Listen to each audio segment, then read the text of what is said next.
सुप्रभात बच्चों। चलिए हम लोग अपनी हिंदी के अगली कक्षा में अपना काम शुरू करते हैं। पिछली कक्षा में हम लोगों ने हिंदी फर्स्ट के 3 लेसन कंप्लीट कर लिए, ठीक है। उनके प्रश्न उत्तर अभ्यास सब हम लोगों ने पूरा कर लिया। अब हम लोग इसमें हिंदी व्याकरण इस कक्षा में पढ़ेंगे, ठीक है। चलिए, हिंदी व्याकरण की किताब आप लोगों के पास है, आप लोग उसे ओपन कर लें, ठीक। और प्रथम जो आपका पाठ है, पहला पाठ जो है वो है भाषा और व्याकरण, लैंग्वेज एंड ग्रामर, ठीक है। पेज नंबर 5 ओपन करेंगे। चलिए मैं पढ़ता हूँ, आप लोग भी उंगली रख करके उसको साथ साथ पढ़ें, ठीक है। बच्चों, ईश्वर ने आवाज़ या स्वर तो सभी प्राणियों को दिए हैं, जिसके द्वारा वो अपने भाव प्रकट करता है, जैसे कुत्ता भौंककर, चिड़िया चहचहाकर तथा शेर दहाड़कर अपने भाव प्रकट करता है। पर बोलने का वरदान केवल मनुष्यों को मिला है। आरंभ में बच्चा केवल संकेतों द्वारा अपनी बात समझाता है, फिर छोटे छोटे शब्दों द्वारा, बाद में वाक्यों द्वारा अपनी बात कहता है। आगे जाकर वो पढ़ना लिखना सीखकर अपनी बात लिखकर बताने लगता है। धीरे धीरे उसकी भाषा में निखार आने लगता है। इस प्रकार वो सुनना, बोलना, लिखना और पढ़ना सीख जाता है, ठीक है। धीरे धीरे, पहले आप थोड़ा सा गलत लिखते थे, अब थोड़ा सा और सुंदर भी लिखने लगे, सही सही लिखने लगे, है ना। आप देखिए, इस चित्र में अंशिका और रिया टेलीफोन पर बातचीत कर रही हैं।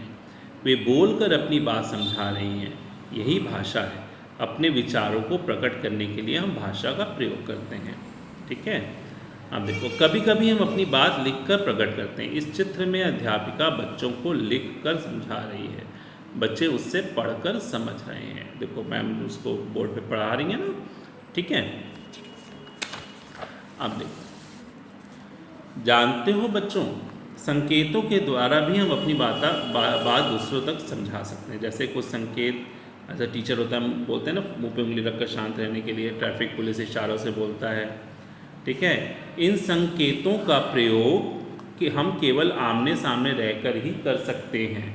दूर बैठे लोगों से संकेतों के द्वारा बात नहीं की जा सकती, ठीक है। अतः दूर बैठे लोगों से बात करने के लिए भाषा की आवश्यकता होती है।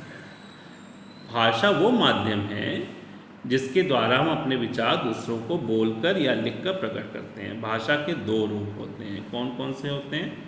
मौखिक भाषा, जिसे हम बोलकर बोलते हैं, लिखित भाषा, लिखकर।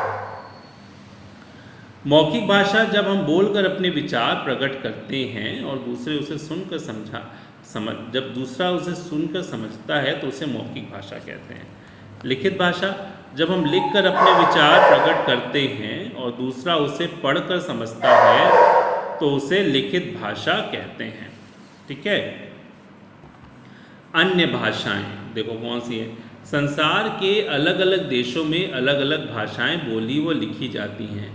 हर व्यक्ति अपने तरीके से अपनी बात कहता है, अतः सबकी अपनी अपनी भाषा होती है। जैसे कश्मीर में कश्मीरी बोली जाती है, पंजाब में पंजाबी, उड़ीसा में उड़िया, आंध्र प्रदेश में तेलुगु, महाराष्ट्र में मराठी, कर्नाटक में कन्नड़।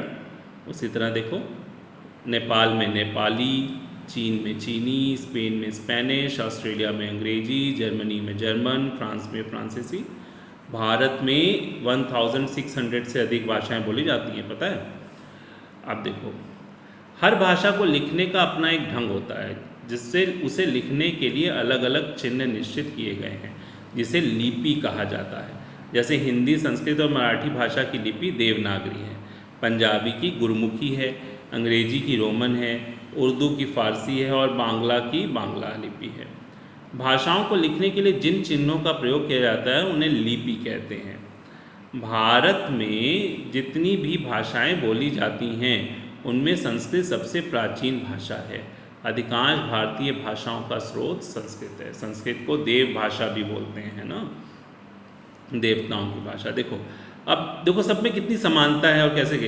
हिंदी में हम पानी बोलते हैं, संस्कृत में जल बोलते हैं, पंजाबी में पानी बोलते हैं, बांग्ला में जौल बोलते हैं, तमिल में तन्नी बोलते हैं, सिंधी में पानी बोलते हैं, उड़िया में जोड़ो बोलते हैं, है ना।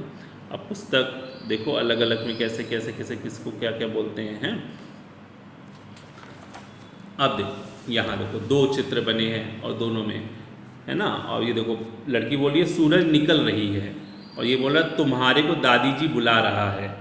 अब ऐसा थोड़ी ना होता है, सूरज तो पुल्लिंग है, स्त्रीलिंग तो है नहीं, तो ये ऊपर वाले भाग जो वर्ड है वो गलत है। देखो क्या लिखा है, सूरज निकल रहा है, और तुम्हारे को दादी जी बुलानी नहीं, तुमको दादी जी बुला रही हैं। दादी जी तो स्त्रीलिंग, पुल्लिंग नहीं है।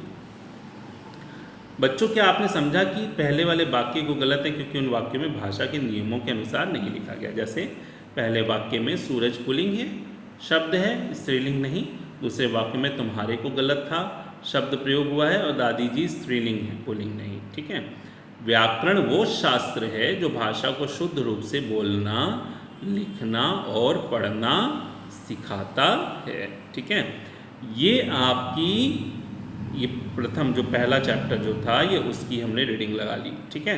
अब हम लोग नेक्स्ट क्लास में हम लोग इसके अभ्यास को करेंगे, जिसमें प्रश्न उत्तर और जो भी चीज़ें हैं वो सारी चीज़ें हम लोग करेंगे, कुछ बुक में कुछ कॉपी में। ठीक, चलिए अब नेक्स्ट क्लास में फिर मिलेंगे, तब तक के लिए बाय।